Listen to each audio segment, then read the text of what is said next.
భక్తి సోపానం ప్రేక్షకులందరికీ నమస్సుమాంజలి. ప్రతిరోజు ఏదో ఒక కొత్త దేవాలయంతో మీ ముందరకు వస్తున్నాము. అలాగే ఇప్పుడు నేను చెప్పదలుచుకున్నది ఎంతో ప్రసిద్ధి పొందిన, ఈ మధ్యకాలంలో బాగా భక్తుల తాకిడి ఎక్కువైన వాడపల్లి క్షేత్రం.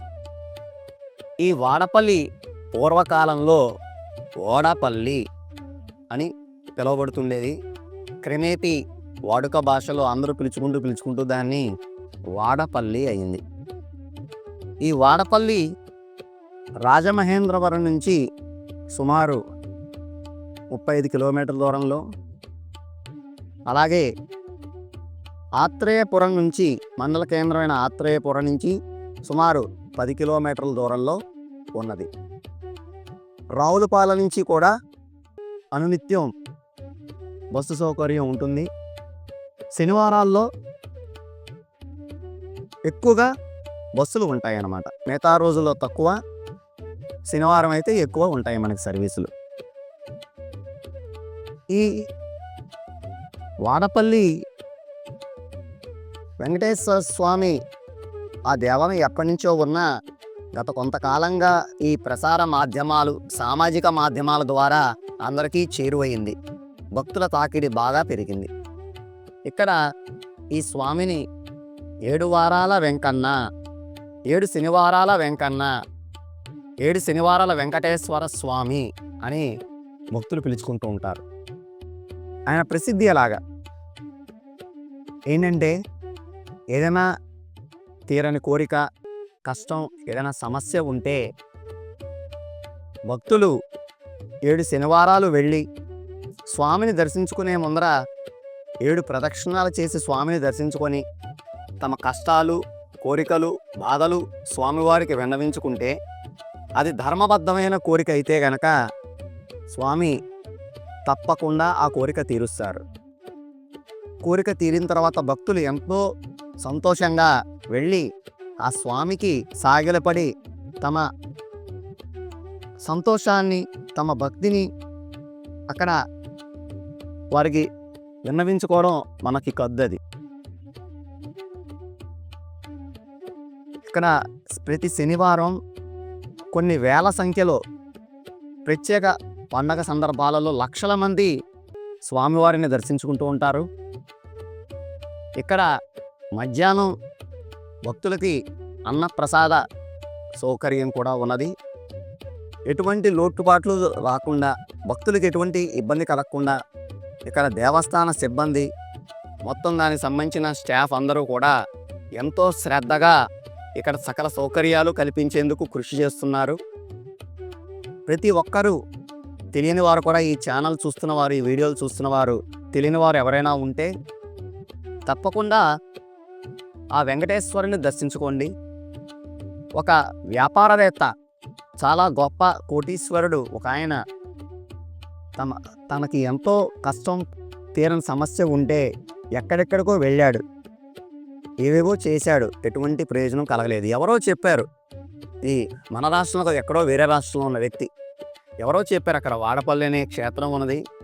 ఆయన 7 శనివారాల వెంకటేశ్వర స్వామి, 7 శనివారాలు వెళ్ళి ఆయన్ని దర్శించుకొని, 7 ప్రదక్షిణాలు చేసి స్వామిని దర్శించుకొని నీ కోరిక చెప్పుకుంటే, నీ కష్టం చెప్పుకుంటే అది తీరుతుందని చెప్తే ఆశతో వచ్చాడు. ప్రత్యేక విమానంలో ప్రతి శనివారం వచ్చి స్వామివారిని దర్శించుకొని ఎంతో భక్తి శ్రద్ధలతో తిరిగి వెళ్ళాడు. ఆ అవ్వంగానే 7 శనివారాలు పూర్తి అవ్వంగానే అతనికి ఉన్న సమస్య తీరిపోయింది. దీన్ని బట్టి మనం అర్థం చేసుకోవచ్చు ఆయన ఎంత మహిమాన్వితుడో. భగవంతుడు మనం చెప్పడం ఏంటంటే మహిమ ఆయన ఎంతదని మనకు చెప్పడం వీలవుతుందా? కొన్ని ఉదాహరణలు మాత్రమే మనం చెప్పగలిగే. అలాగే ఇక్కడ మన రాష్ట్రం నుంచే కాక వివిధ రాష్ట్రాల నుంచి ప్రతి శనివారం భక్తులు వస్తారు. మన రాష్ట్రం, మన దేశం నుంచే కాదండి, వేరే వేరే దేశాల నుంచి కూడా, రకరకాల దేశాల నుంచి కూడా భక్తులు తమ కష్టాలు, కోరికలు ఉన్నవాళ్ళు ఎంతో భక్తి శ్రద్ధలతో సంప్రదాయ దుస్తులు ధరించి, నుదుటన బొట్టు ధరించి, నామాలు ధరించి స్వామివారిని దర్శించుకొని తమ ఈతి బాధలు తొలగించుకున్న వారు ఎందరో. రాజకీయ ప్రముఖులు, సినీ ప్రముఖులు, ఇలా ఎందరెందరో వాడపల్లి వెంకటేశ్వర స్వామిని దర్శించుకొని తమ కష్టాలు గట్టెక్కిన వాళ్ళు ఉన్నారండి. ప్రతి ఒక్కరు ఈ ఛానల్ వీక్షిస్తున్న ప్రతి ఒక్కరూ కూడా వారు వీలు చూసుకొని తప్పకుండా ఏదైనా కష్టాలు కోరికలు తీరని సమస్య ఉన్నవాళ్ళు, ధర్మబద్ధమైన కోరికలు ఉన్నవాళ్ళు ప్రతి ఒక్కరూ కూడా వారు వాడపల్లి వెంకటేశ్వర స్వామిని దర్శించుకొని తమ కష్టాలు కోరికలు గట్టెక్కాలని మనస్ఫూర్తిగా ఆ 7 శనివారాల వెంకటేశ్వర స్వామికి ప్రార్థన చేస్తున్నాను. ఓం నమో వెంకటేశాయ.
అందరికీ నమస్కారం. ఈ భక్తి సోపానం యూట్యూబ్ ఛానల్ని మీరు ఎల్లప్పుడూ ఆదరించాలి. అందరూ ఈ వీడియోస్ని, ఈ ఛానల్ని ప్రోత్సహించాలని కోరుకుంటున్నాను. లైక్ చేయండి, షేర్ చేయండి, అలాగే ఈ ఛానల్ని సబ్స్క్రైబ్ చేయండి. జై శ్రీరామ్.